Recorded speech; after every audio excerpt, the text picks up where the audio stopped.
দেশের সার্বিক অর্থনৈতিক অবস্থা নিয়ে অন্তর্বর্তী সরকারের প্রধান উপদেষ্টা ডক্টর মোহাম্মদ ইউনূসের সঙ্গে বৈঠক করেছেন বাংলাদেশ ব্যাংকের নতুন গভর্নর আহসান এইচ মনসুর।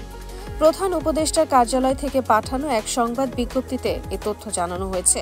বৈঠকে আর্থিক খাত স্থিতিশীল এবং সংস্কার ও মূল্যস্ফীতি মোকাবেলার জন্য অন্তর্বর্তী সরকার 4টি গুরুত্বপূর্ণ সিদ্ধান্ত নিয়েছে। সিদ্ধান্তগুলো হলো: 1.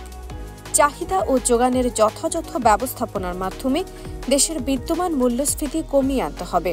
এই জন্য মুদ্রানীতিকে সংকোচমূলক অবস্থায় ধরে রাখতে হবে এবং একই সঙ্গে সরবরাহ পরিস্থিতির উন্নয়ন ঘটাতে হবে। এ ব্যাপারে যথাযথ ব্যবস্থা গ্রহণ শুরু হয়েছে। তবে মূল্যস্ফীতির চাপ থেকে স্বস্তি পেতে সবাইকে আরও কিছুদিন ধৈর্য ধরতে হবে। 2. বৈদেশিক মুদ্রা বাজারে তারল্য বাড়ানোর উদ্যোগ নেওয়া হয়েছে। আন্তঃব্যাংক বৈদেশিক মুদ্রা লেনদেনের ক্ষেত্রে বিদ্যমান ব্যান্ড 1% থেকে 2.5% করা হয়েছে। 3. ব্যাংকিং খাতের বর্তমান অবস্থা নিয়ে বিশদ আলোচনা হয়েছে, যার পরিপ্রেক্ষিতে সংস্কারের বিষয়টি চলে এসেছে। ব্যাংকিং খাতে টেকসই সংস্কারের জন্য একটি ব্যাংকিং কমিশন গঠন করে দ্রুত কার্যক্রম নেওয়া হবে। 4.